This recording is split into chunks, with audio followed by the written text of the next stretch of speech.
Assalamualaikum warahmatullahi wabarakatuh. Yang terhormat Bapak Muhammad Sultan Mubarok selaku dosen pengampu mata kuliah Filsafat Ekonomi Islam dan seluruh teman-teman yang kami sayangi. Kami dari kelompok 12 akan mempresentasikan tentang hasil diskusi kami yang berjudul Dekonstruksi Model Ekonomi Islam yang Terukur. Sebelumnya izinkan kami memperkenalkan diri. Anggota dari kelompok 12 terdiri dari saya sendiri, Yasmin Afnan Soleha, NIM 4318022, sebagai moderator sekaligus pemateri 1. Selanjutnya ada Muhammad Ali Maksum, NIM 4318061, sebagai pemateri 2. Dan yang terakhir adalah Gina Melia Salsabila, NIM 4318129, sebagai pemateri 3. Baik, langsung saja kepada materi yang pertama. Saya Yasmin Afnan Soleha, NIM 4318022, akan menjelaskan materi yang pertama, yakni terkait ilmu ekonomi dan problematika. Ilmu ekonomi merupakan studi yang mempelajari tentang bagaimana manusia memenuhi kebutuhan hidupnya. Menurut P.A. Samuelson, ilmu ekonomi adalah studi tentang manusia membuat pilihan dengan atau tanpa menggunakan uang dengan cara memanfaatkan sumber daya yang terbatas untuk menghasilkan barang dan jasa untuk memenuhi kebutuhan. Menurut Adam Smith, keilmuan ekonomi mencakup objek formal material, aspek ontologi, epistemologi, dan aksiologi. Ilmu ekonomi terbagi atas makro dan mikro. Ekonomi makro menggunakan analisis pendapatan nasional untuk menganalisis kegiatan ekonomi secara keseluruhan. Sedangkan pada ekonomi mikro, cakupannya adalah kelompok atau individu yang dianalisis menggunakan teori harga.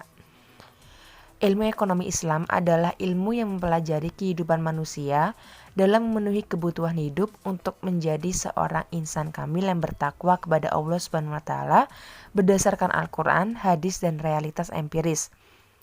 Ciri khas dari ekonomi Islam yaitu kepemilikan multijenis atau sebagai pengemban amanah dari Allah SWT, kepemilikan pribadi, negara, dan bersama, serta kepemilikan sesuai maslahah. Selanjutnya, ciri khas yang kedua adalah kebebasan berusaha atau menjunjung hak dan kewajiban.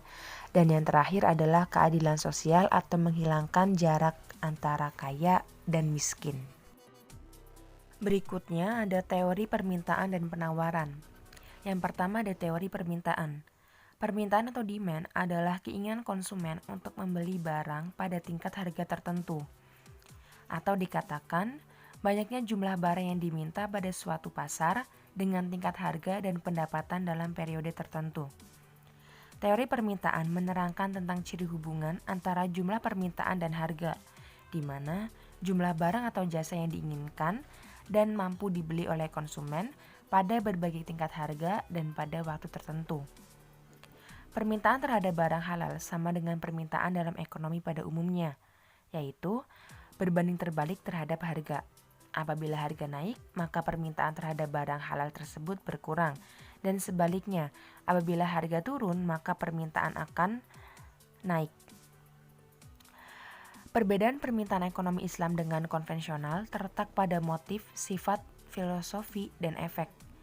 Pada ekonomi konvensional, membeli barang semata hanya untuk kepuasan yang diselimuti oleh nafsu, emosi, dan hasrat manusiawi yang berujung pada pemborosan. Sedangkan dalam ekonomi Islam, mengonsumsi barang bersifat halal untuk kebutuhan sesuai dengan kondisi secara rasional atau asumsi rasionalitas, sehingga barang yang dibeli akan menunjukkan kebermanfaatan, tidak ada israf, mubadzir, maupun wan. Yang kedua, ada teori penawaran. Penawaran atau supply adalah barang yang dijual oleh produsen pada pasar atau konsumen dengan tingkat harga dan waktu tertentu. Hukum penawaran konvensional berbunyi, semakin tinggi jumlah produk yang ditawarkan, maka harga akan tinggi, dan semakin rendah penawaran, maka harga juga akan turun.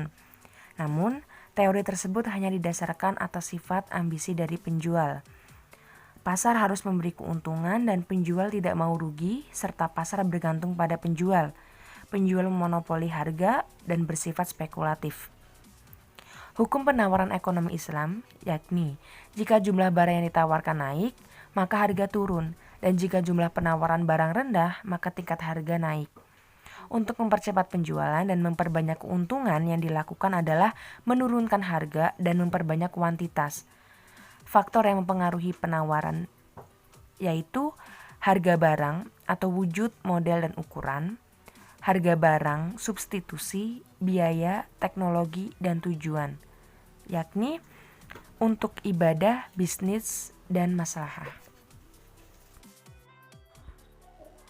Untuk pembahasan selanjutnya yaitu ada teori ekonomi mikro Islam tentang konsumsi, produksi, distribusi, dan investasi. Yang pertama yaitu teori konsumsi. Perilaku konsumen atas dasar rasionalitas, keyakinan, kebenaran, dan moral yang berkaitan dengan posisi manusia sebagai hamba Allah Subhanahu wa Ta'ala. Parameter kepuasan seorang muslim adalah memberikan manfaat bagi lingkungan tanpa melakukan konsumsi yang berlebihan. Karakteristik konsumsi yaitu dibatasi oleh sifat halal dan haram, membelanjakan barang atau jasa secara rasional, sesuai kebutuhan jasmani dan rohani, adanya batas ruang gerak mustawa al-kifayah, aktivitas konsumsi, dan memperhatikan prioritas konsumsi antara daruriyat, hajiyat, dan takmiliyat. Prinsip dasar perilaku konsumen Islami. Prinsip syariah terdiri atas akidah atau ketaatan sebagai khalifah kepada Sang Pencipta, ilmu, hukum halal dan haram, amaliyah, konsekuensi akidah dan ilmu, prinsip kuantitas, mengonsumsi secara proporsional dan sederhana tanpa ada faktor materialistis, prinsip prioritas, memperhatikan kebutuhan primer, sekunder, dan tersier, dan prinsip sosial, memperhatikan lingkungan sosial kepentingan umat, keteladanan, dan tidak membahayakan dirinya dan orang lain, serta menimbulkan kemudorotan. Selanjutnya yaitu teori produksi. Produksi adalah proses mengubah input menjadi output, menciptakan dan menambah nilai guna suatu barang atau jasa. Tujuan utama dalam teori produksi Islam meningkatkan kondisi material dan moral sebagai sarana untuk mencapai tujuan di akhirat, bukan berorientasi laba, dan meningkatkan kemaslahatan dalam pemenuhan kebutuhan manusia, menemukan kebutuhan manusia dan pemenuhannya, persediaan barang dan jasa di masa depan, keperluan sosial di jalan Allah seperti zakat, sedekah, dan infak. Yang ketiga yaitu ada teori distribusi. Distribusi adalah perantara pemasaran dari produsen ke konsumen. Distribusi dalam ekonomi Islam mencangkup pengaturan kepemilikan unsur produksi dan sumber kekayaan. Sistem distribusi yakni distribusi secara komersial, mengikuti mekanisme pasar dan keadilan sosial. 4 aspek keadilan distribusi menurut Yusuf Qaradawi: gaji yang setara, adanya profit melalui mekanisme mudharabah maupun bagi hasil, modal melalui mekanisme musyarakah, biaya sewa tanah serta alat produksi lainnya, tanggung jawab pemerintah terkait dengan peraturan dan kebijakannya. Tujuan distribusi menjamin kebutuhan pemerataan kekayaan, menyucikan jiwa dan harta, membangun generasi unggul, mengembangkan harta dan dakwah ekonomi Islam, dan membentuk solidaritas sosial. Selanjutnya yaitu teori investasi. Investasi adalah kegiatan menanam modal dengan harapan akan mendapatkan suatu keuntungan di kemudian hari. Namun perolehan kembalian suatu usaha tidak pasti dan tidak tetap. Oleh sebab itu, Islam memberikan batasan agar kegiatan investasi dapat bernilai ibadah, mendapatkan kepuasan batin serta keberkahan dunia dan akhirat. Prinsip dalam berinvestasi secara Islam diantaranya tidak ada zat yang diharamkan oleh agama, tidak mendolimi dan didolimi, adanya keadilan pendistribusian pendapatan, transaksi dilakukan atas dasar ridho sama ridho, dan tidak ada unsur riba, maisir atau perjudian atau spekulasi dan goror. Selanjutnya yaitu ada teori permintaan dan penawaran. Riba adalah pengambilan tambahan dari harta pokok secara batil, menjilat kaum kaya dengan mengorbankan kaum miskin, dan mengabaikan aspek peri kemanusiaan demi menghasilkan materi. Macam riba menurut Heri Sudarsono meliputi yaitu riba qad, kelebihan yang diisyaratkan terhadap yang beruntung. Riba jahiliyah, melebihkan pembayaran hutang pokok karena keterlambatan. Riba fadl, riba dan ketidakjelasan nilai dan waktu masing-masing barang yang dipertukarkan. Riba nasiah, riba dari hutang piutang yang tidak memenuhi kriteria untung muncul bersama resiko. Al-gumnu bil gumi, dan hasil usaha muncul bersama biaya, kharaj bidaman. Dampak adanya riba di tengah masyarakat tidak sengaja berpengaruh dalam kehidupan ekonomi, tetapi dalam seluruh aspek kehidupan manusia dapat menimbulkan permusuhan dan mengurangi sifat saling menolong antar sesama. Tumbuhnya mental pemboros dan pemalas. Riba merupakan salah satu bentuk penjajahan dan menjadikan kreditur mempunyai legitimasi untuk melakukan tindakan yang tidak baik untuk menuntut kesepakatan. Perkenalkan, nama saya Gina Melia Salsabila, NIM 4318129. Di sini saya akan menjelaskan tentang konsep zakat dan pajak serta multiplier efeknya. Menurut Islam, anugerah yang diberikan Allah itu untuk dinikmati seluruh umat. Harta yang dimiliki seseorang terdapat hak kepada pihak yang berhak menerima atau mustahik. Seperti dalam firman Allah Surat Al-Baqarah ayat 261 yang menggambarkan efek multiplier dari zakat. Pelaksanaan zakat bila dilakukan secara sistematis dan terorganisasi akan memberikan efek pengganda terhadap peningkatan pendapatan nasional suatu negara dikarenakan percepatan sirkulasi uang yang terjadi dalam perekonomian. Zakat bantuan konsumtif akan meningkatkan pendapatan mustahik, yang berarti daya beli mustahik atas suatu produk yang menjadi kebutuhannya akan meningkat pula, sehingga berimbas pada peningkatan produksi perusahaan dan peluang tenaga kerja. Jadi, pengangguran akan semakin berkurang serta penerimaan pajak semakin meningkat. Jika seperti itu, negara akan mampu menyediakan sarana dan prasarana untuk pembangunan serta mampu menyediakan fasilitas publik bagi masyarakat. Yang selanjutnya ada konsep bagi hasil atau profit sharing dan konsep jual beli. Konsep bagi hasil atau profit sharing. Bagi hasil merupakan suatu perjanjian kegiatan usaha dalam membagikan keuntungan antara kedua belah pihak.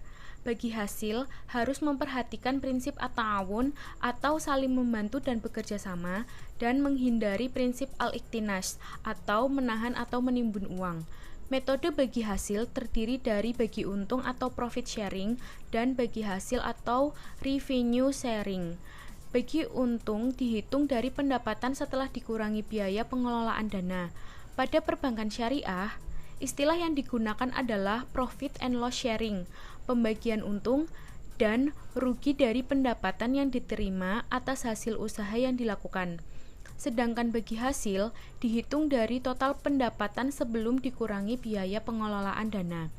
Faktor yang mempengaruhi perhitungan bagi hasil meliputi pendapatan margin yang dihitung berdasarkan perolehan pendapatan bulan berjalan, saldo dana pihak ketiga, dan pembiayaan dihitung menggunakan saldo rata-rata harian, investasi surat berharga, penentuan waktu bagi hasil yang efektif, dan penggunaan bobot dalam menghitung besarnya dana pihak ketiga. Konsep jual beli. Jual beli ialah suatu perjanjian tukar-menukar berupa barang secara ridho yang mempunyai nilai sesuai ketentuan syara dan kebermanfaatan. Rukun jual beli yaitu orang yang berakad atau penjual dan pembeli, sigat atau lafal ijab qabul, barang yang dibeli atau ma'qud alaih, dan terdapat nilai tukar pengganti barang. Jual beli dari segi benda dibedakan atas benda yang kelihatan dan jual beli salam atau pesanan. Segi pelaku yakni dengan lisan, perantara, dan perbuatan. Segi hukum terdiri atas jual beli sahih atau memenuhi syarat dan rukun, batil atau tidak memenuhi rukun dan syarat, seperti barang tidak berwujud, mengandung unsur haram, ijab kabul tidak sah, terdapat mudorot dan penganiayaan, dan fasid atau sifat menghalangi keabsahan seperti tidak ada barang saat akad, menghadang dagangan di pasar, memborong untuk ditimbun, barang rampasan, dan barang yang sedang ditawar orang lain. Hikmah yang diperoleh memenuhi kebutuhan dan menata struktur kehidupan, memupuk sifat saling membantu dan memperkuat persaudaraan, menjauhkan diri dari mudorot, mendapat rahmat Allah Subhanahu wa Ta'ala, dan menumbuhkan ketentraman dan kebahagiaan. Demikian yang dapat kami presentasikan. Kesimpulan dari materi pada dekonstruksi model ekonomi Islam yang terukur, yaitu ilmu ekonomi membahas kelangsungan hidup melalui berbagai kegiatan ekonomi. Ilmu ekonomi Islam berfokus pada maslahah, menjalankan aktivitas harus sesuai dengan prinsip syariah yang berlaku. Salah satu cakupan ekonomi yakni ekonomi mikro. Ekonomi mikro membahas mengenai permintaan dan penawaran. Teori permintaan berbunyi apabila harga naik, maka jumlah permintaan turun. Sedangkan teori penawaran Islam, apabila jumlah barang yang ditawarkan banyak, maka harga yang ditawarkan juga semakin turun. Sebab Islam berorientasi pada sifat tolong-menolong. Perilaku konsumsi, produksi, distribusi, dan investasi harus didasarkan atas asumsi rasionalitas, dilakukan secara adil, transparan, dan tidak mengharapkan laba seutuhnya. Begitu juga dengan pembagian hasil yang digunakan dalam berinvestasi. Adalah sistem bagi hasil, bukan riba. Sistem bagi hasil ini dilakukan secara adil sesuai dengan akad yang disepakati, serta hasil yang didapat lebih berkah. Sebab sistem riba sangat dilarang oleh ajaran Islam. Umat muslim tidak hanya berfokus pada hal komersial saja, melainkan faktor sosial. Supaya antara dunia dan akhirat dapat seimbang atau mencapai falah, yakni wajib menyalurkan dana zakat. Zakat dapat memberikan kontribusi besar dalam ekonomi negara karena menolong kemiskinan dan pengangguran, serta dengan zakat dapat menambah pemasukan pajak. Sekian dari kelompok 12, kurang lebihnya mohon dimaafkan. Wabillahi taufiq wal hidayah. Wassalamualaikum warahmatullahi wabarakatuh.